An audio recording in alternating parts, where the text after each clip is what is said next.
আজকে জানাবো যে অনলাইনের মাধ্যমে অঞ্চল অফিস বা কোথাও না যেয়ে নিজের ফোন থেকে বাড়িতে বসেই কিভাবে প্রধান সার্টিফিকেট করব এই রকম সেটাই আমি দেখিয়ে দেবো মোবাইলের ফোনের মাধ্যমে। আমি যেভাবে করব আপনারাও সেভাবে করলে নিজেরাই করে নিতে পারবে। গুগল ক্রোমে প্রথমেই গুগল ক্রোমে চলে যাব, এখানে লিখব প্রধান সার্টিফিকেট, চলে আসছে অপশন প্রধান সার্টিফিকেট। লেখার পরে যে সিটিজেন কর্নার বা পঞ্চায়েত ম্যানেজমেন্ট সিস্টেম এটা লিখলেও হবে, বা wbpms.in এটা লিখলেও হবে। এখানে ক্লিক করব। এখানে আমরা কি কি সার্টিফিকেট করতে পারি, residential certificate, character certificate, income আর সেম পার্সন আর ডিস্টেন্স, কাস্ট সার্টিফিকেট আর আনম্যারিড সার্টিফিকেট। তার জন্য এখানে ক্লিক করব। এখানে ক্লিক করার পরে এখানে একটা মোবাইল নাম্বার চাইবে, মোবাইল নাম্বারটা দিয়ে দেব। তারপরে সেন্ড ওটিপি বা জেনারেট ওটিপি, যে নাম্বারটা দিয়েছি সেই নাম্বারে একটা ওটিপি আসবে, ওটিপিটা বসিয়ে দেবো ওটিপির ঘরে। তারপরে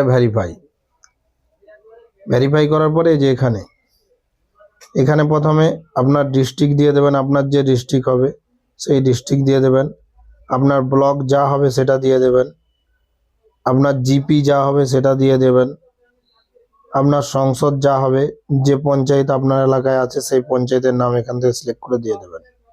তারপরে এগুলো ফিল আপ করার দরকার নাই। তারপরে আপনি মিস্টার না মিসেস না মিস যেটা হবে সেটা দিয়ে দেবেন।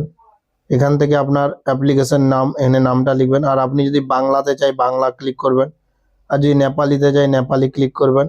আমার এটা ইংলিশেই থাকবে তাই ইংলিশেই আমি চাই, তাই এটা কোথাও ক্লিক করব না আমি।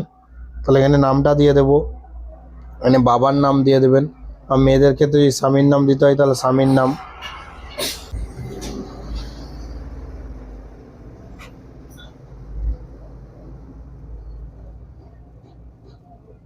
এখানে গার্ডিয়ানের সঙ্গে কি সম্পর্ক সেটা দিয়ে দেবেন, যদি ফাদার হয় ফাদার।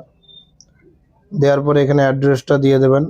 আপনি এখানে অ্যাড্রেসটা দিয়ে দেবেন, আপনার গ্রামের নাম, পোস্ট অফিস, পুলিশ স্টেশন।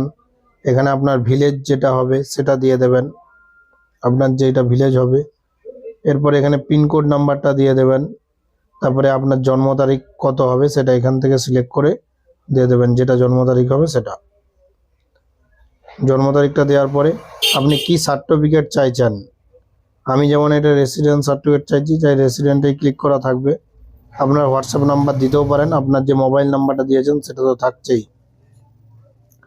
তারপরে এখানে কি কি ডকুমেন্ট চাইছে, এই ডকুমেন্টের মধ্যে যে কোনো একটা দিতে পারেন, যেমন আধার, পাসপোর্ট, ড্রাইভিং লাইসেন্স। এছাড়াও আপনার হচ্ছে current financial year tax receive, এছাড়াও ভোটার কার্ড, রেশন কার্ড। তারপরে হচ্ছে আরও অনেক সার্টিফিকেট আছে, এগুলোর মধ্যে যে কোনো একটা যেটা আপনার কাছে অ্যাভেলেবেল থাকবে সেটাই দিয়ে দেবেন। আমার কাছে আধার, এখানে আধার নাম্বারটা দেবেন। আর এখানে আধার পিডিএফ হোক জেপিজি হোক সবই নেবে 2 MBর মধ্যে। এখান থেকেও আমি আধার সিলেক্ট করে নেব। সিলেক্ট করে নেওয়ার পরে এখানে যদি আপনি জিপি মেম্বার বা যদি আপনার অঞ্চল ট্যাক্সের কোনো রসিদ থাকে দিতে পারেন, আর না দিলেও চলবে। এখান থেকে একটা ফটো সিলেক্ট করে নেবেন। ডকুমেন্ট নাম্বার বলতে প্রত্যেক ডকুমেন্টের যে নাম্বারগুলো হয় সেই নাম্বারগুলো দেবেন। আর এখান থেকে আপলোড করে,